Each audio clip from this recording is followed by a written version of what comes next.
అసలు ఏపీఎస్సికి డిఎస్సికి రెండింటికి తేడా లేదన్నది పెద్ద తప్పు మాట. అసలు అది ఒక సీఎం అంటే ప్రజలందరూ ఎదురు చూస్తున్నారు, ప్రజలందరూ ఎదురు చూస్తున్నారు. చదువుకున్న స్టూడెంట్స్ అంతా ఉద్యోగాల కోసం ఎదురు చూస్తున్నారండి. ఉద్యోగాల కోసం ఎదురు చూస్తున్న వాళ్ళు ఎన్నుకున్న నాయకులు డిఎస్సికి ఏపీఎస్సికి తేడా తెలియదు అని చెప్తున్నారంటేనే అక్కడ మనం ఎవరు ప్రజలందరూ అర్థం చేసుకోవాల్సిన పరిస్థితి. ప్రజలందరికీ స్టూడెంట్స్ అంతా అర్థం చేసుకోవాల్సిన పరిస్థితి అండి ఇది. అదేదో చిన్న తప్పు అంటారు ఏంటంటే, ఒక నాయకుడు అసలు నమ్మి ఓట్లేసిన ప్రజలు స్టూడెంట్స్ వాళ్ళకి ఉద్యోగాలు వస్తాయని ఎన్నో ఆశలతో చదువుకుంటే కనీసం నాలెడ్జ్ లేని వాళ్ళు మన నాయకులు అయ్యారు అన్నది చాలా బాధాకరమైన విషయం. ఇది మన అందరూ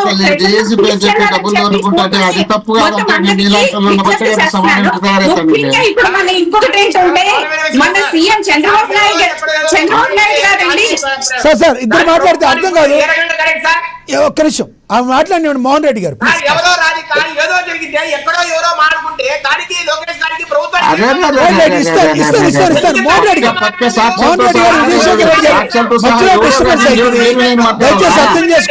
మాట్లాడుకుంటారా వచ్చేది? మీరు పక్క సాక్ష్యాలతో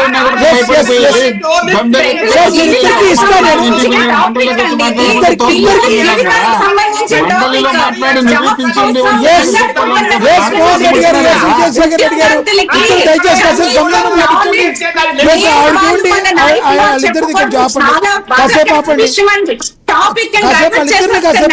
ముఖ్యంగా ప్రతి ఒక్కళ్ళు అర్థం చేసుకోవాల్సింది, వైఎస్ఆర్పీ నేత మాట్లాడిన మాటల్లో ఏపీఎస్సికి డిఎస్సికి తేడా లేదు అన్నది చిన్న విషయం అని మాట్లాడుతున్నారు. అది చాలా పెద్ద విషయం అండి. ప్రజల జీవితం, ఉద్యోగార్థులు ఎంతో ఆశలతో ఎదురు చూస్తున్నది. టాపిక్ చాలా ఇంపార్టెంట్. మన నాలెడ్జ్ ఎంత ఉంటది.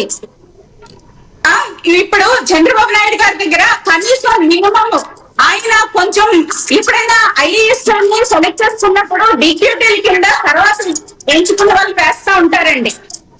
అలాగా మన జగన్మోహన్ రెడ్డి గారిని తీసుకెళ్లి మన ఎంతో అనుభవం సంపాదించిన సీఎం మన చంద్రబాబు నాయుడు గారి దగ్గర నేర్చుకోవడానికి వెయ్యాలేమో అని అనిపించింది నాకైతే. ఇది వెళ్ళడంతనే అత్యంత దారుణం అండి. ఆ తేడా కూడా తెలియని వాళ్ళు. మనం కాంగ్రెస్ గవర్నమెంట్ లో ఉన్నప్పుడు అండి మన జీవితాలన్నీ గతంలో ఇంటితో తయారు అనడానికి ఈయన మాట్లాడిన మాటలు మనకు అర్థమవుతున్నాయి. ఎంత దారుణం అండి. ఏంటి ఎంత అసలు పిల్లలు సంవత్సరాలు తరబడి ఎదురు చూస్తున్నారు. ఆయన పాలనా కాలంలో డిఎస్సిలో రాలేదు. ఆయన దాని గురించి ఎలా మాట్లాడారో నాకు అర్థం కావటం లేదు. ప్రజలకి అంత అర్థమవుతుంది. అందరూ కూటమి ప్రభుత్వంగా అయితే ప్రజలు మళ్ళీ ఎంచుకుంటారని నేను ఖచ్చితంగా అనుకున్నాను. ప్రజల యొక్క నాలెడ్జ్ లేకుండా పోయింది. పనికి మాలిన చదువులు చదువుకున్నాము, వాళ్ళు ఇచ్చిన నాలెడ్జ్ మనకి తప్పు అని ఇప్పుడు ఈయన మాట తీరు మనకి అర్థమయ్యేలా చేసిందండి. దీన్ని ఒప్పుకొని తీరాలి. అందుకే ప్రజలంతా కూటమి ప్రభుత్వాన్ని మళ్ళీ ఎలక్షన్స్ లో కూడా ఎంచుకుంటారు. చిన్న తప్పిదాలు అంటారు కదా, ఎక్కడైనా ఒక స్టూడెంట్ కి తప్పు జరిగితే అది, కానీ ఏకంగా ఒక నాయకుడు ఏపీఎస్సికి డిఎస్సికి తేడా లేదు అని మాట్లాడుతున్నట్టు అది పెద్ద తప్పండి. ఆ మినిమం నాలెడ్జ్ మనకి లేని వ్యక్తులను మన నాయకులుగా ఎన్నుకునే దురదృష్టం అంటే ఏపీ ప్రజలంతా ఒకసారి ఆలోచించుకోవాల్సిన పరిస్థితి అని నేను అనుకుంటున్నాను. ఒకటి చెప్పండి గారు, ఏంటండి మోహన్ రెడ్డి గారు అడుగుతున్నారు, అడగండి.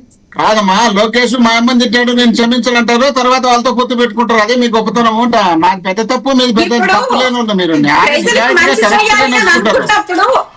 మాట్లాడతారమ్మా? ప్రజలకు సంబంధించి ఏదైనా మాట్లాడేది పొరపాటు జరిగిందా మాట్లాడుకుంటా ఆడ మాట్లాడేటప్పుడు పోయిసారి డిఎస్సీను ప్లస్ ఏపీఎస్సీ రెండు ఉన్నాయి కాబట్టి వాటిలో పోల్చుకొని మాట్లాడారు. దానిందా మీరు పెద్ద తప్పులాగా ఎట్లా? అదే పెద్ద తప్పు, అదే నేరం అయితే అక్కడ డాక్టర్ ప్రియాంకను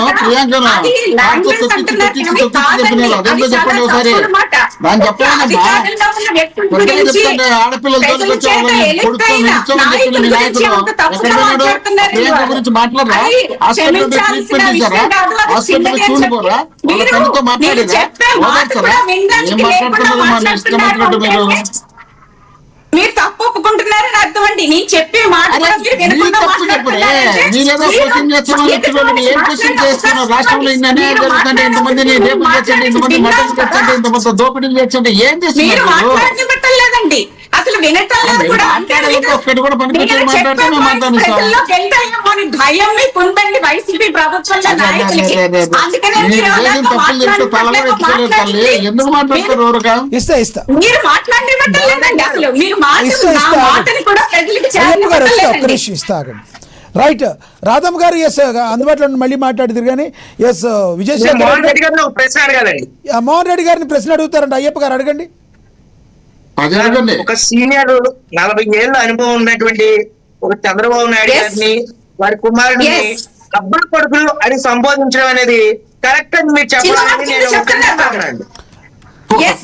కాదు. ఖండిస్తూ ఉన్నా. అయ్యప్ప గారు, నా భాష అయ్యప్ప గారు మీకు పల్లెటూరు భాష అయితే అర్థమైనట్లేదు. ఒకసారి శేఖర్ రెడ్డి అడగని అది చెప్తారు పక్కన పల్లెటూరు భాష కాదండి, చదువుకున్న వాళ్ళు ఎవరైనా సరే అనేది ప్రతి అంత వాడు తప్పుగా మాట్లాడండి. మామూలుగా ప్రతి బిహేవియర్ మాట్లాడతారు. మీకు ఒక తెలియకపోతే మాట తెలుసుకోండి ఎక్కడ మాట్లాడే ముందు ఎంతో జాగ్రత్తగా ఉండాలి. ఏంటమ్మా మీరు సబ్జెక్ట్ తీసుకెళ్ళి సంబంధం లేనటువంటి డిస్కషన్ లో మాట్లాడతారు. ఎస్ రాధమ్మ గారు ఆగండి. ముగ్గురు మాట్లాడతారు, మీకు ఇస్తా ఆగండి, మళ్ళీ ఇస్తా. రాధమ్మ గారు ఈ రాష్ట్రంలో గతంలో ముఖ్యమంత్రిగా చేశారు. ఈ రాష్ట్రంలో ప్రతిపక్ష నేతగా ఉన్నారు. ఒక ప్రభుత్వానికి ఏదైతే ప్రతిపక్ష స్థాయిలో ఉండి ఆయన అటువంటి మాటలు మాట్లాడటం చంద్రబాబు నాయుడు గారు